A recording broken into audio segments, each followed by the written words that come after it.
Hi friend, এবছরের নতুন তালের বড়া খেতে হবে, তাই তোমাদের সঙ্গে একটু শেয়ার করলাম। আমি তালের বড়া বানাতে পারি না, তবুও চেষ্টা করলাম। তো বাজারে এখন ভীষণ তালের দাম, আর আমাদের এখানে তো কিনে খেতে হয়। আমাদের গ্রামের মতো তো না যে গাছের তলায় পড়ে রয়েছে, খাওয়ার লোক নেই, কুড়িয়ে নিয়ে আসি, এরকম ব্যাপার নেই। এখানে কিনতে হবে। আর এখন কিন্তু তালের পিস 100 টাকা করে চলছে। তোমাদের ওখানে যারা কলকাতা শহরে থাকো তাদের ওখানে কত করে চলছে অবশ্যই জানিও। তো আমি 2টো তাল নিয়ে এসেছি, আর তালগুলো ভাবছিলাম 2টা করে হবে, মানে আঠিটা 2টো করে হবে, সেটাই ভাবছিলাম। তো ভাবতে ভাবতে দেখলাম 3টে করে হয়ে গেছে। আমি তালটা ভালো করে আগে ধুয়ে নিয়েছি, নেওয়ার পরে একটু জলটা সরিয়ে নিয়েছি, নিয়ে তারপরে ছাড়িয়ে নিয়েছি, কারণ তালটা না হালকা একটু শক্ত ছিল। আর তালটা ভেঙে দেখছি না 3টে করে আঁটি, তখন কি মজা লাগছিলো। তালের যদি 3টে করে আঁটি হয় না, অনেকটাই নদা হয়, আর 2টো করে হলে অল্প হবে। তারপরে আমি এই ঝুড়িটা, এবার এখানে তো ঝুড়ি ফুড়ি কিছু নেই, কি দিয়ে করব। আমি এই বাড়িতে এসে দেখতাম আমার শাশুড়ি মা ওই সেই কুড়ুনিগুলো হয় না, কুড়ুনি তো করতো, তো নোদা খুরুয়ারটা ঠিকঠাক বেরোতো না।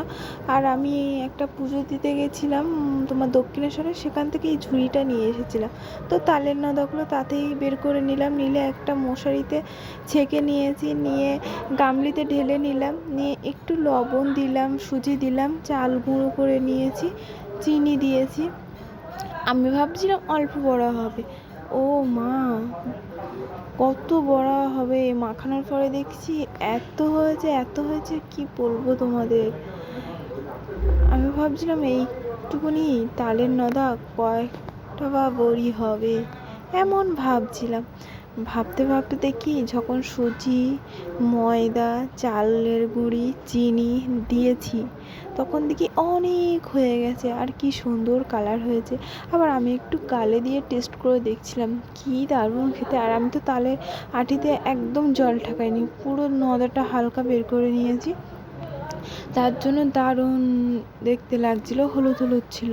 আর এখানে আমি বড়ি দিয়ে দিয়েছি, এবার বড়ি কীভাবে দেবো বুঝতে পারছিলাম না।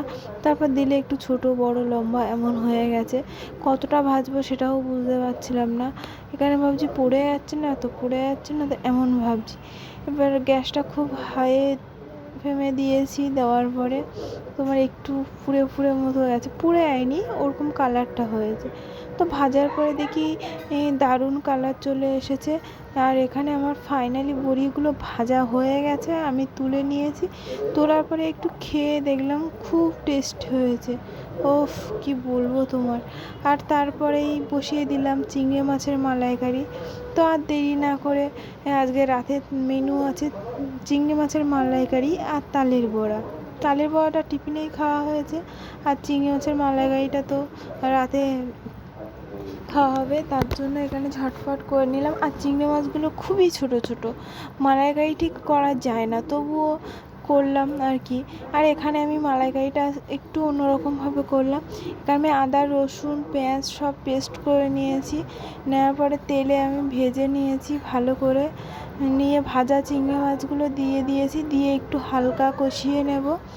কষিয়ে নিতে এখানে সব মশলা দিয়েছি, জিরে গুঁড়ো, ধনের গুঁড়ো, লঙ্কার গুঁড়ো সব দেওয়া হয়ে গেছে, একটু হালকা চিনি দিয়েছি, দিয়ে ভালো করে কষিয়ে নিয়েছি। আর এখানে দেখো নারকেলের দুধ দোকান থেকে আনা হয়নি, বা নারকেলের দুধ বাড়িতে বের করাও হয়নি, তো আমি এখানে নারকেল অল্প একটু নিয়ে মিক্সিতে পেস্ট করে নিয়েছি, সেটাই দিয়ে দিয়েছি। আর আমার হয়ে গেছে, তা আমি একটু সানরাইজের গরম মশলা আর একটু মিট মশলা দিলাম, যাতে ভালো সেন্ট বেরোয়, যেহেতু চিংড়ি মাছগুলো অত বড় না, আর চিংড়ি মাছটা একটু হালকা গন্ধ গন্ধ লাগছিলো মনে হচ্ছিলো, তার জন্য দিয়েছি। তো দারুণই টেস্ট হয়েছে, দেখো কালার সাদা দেখাচ্ছে তো, কিন্তু সাদা দেখতে লাগছে না, কত সুন্দর দেখতে লাগছে, ওফ সেই হয়েছে, তোমাদের কি বলবো, জিভে জল চলে আসছে, ভয়েসটা দিতেই পারছি না, মনে হচ্ছে টপ টপ করে খেয়ে নিই। আর এখানে দেখো চিংড়ি মাছগুলো কত ছোট ছোট, তাই তোমাদের হাত দিয়ে একটু দেখাচ্ছি, চিংড়ি মাছগুলো একটুও বড় না, তার জন্য টাটা, যাই খেতে।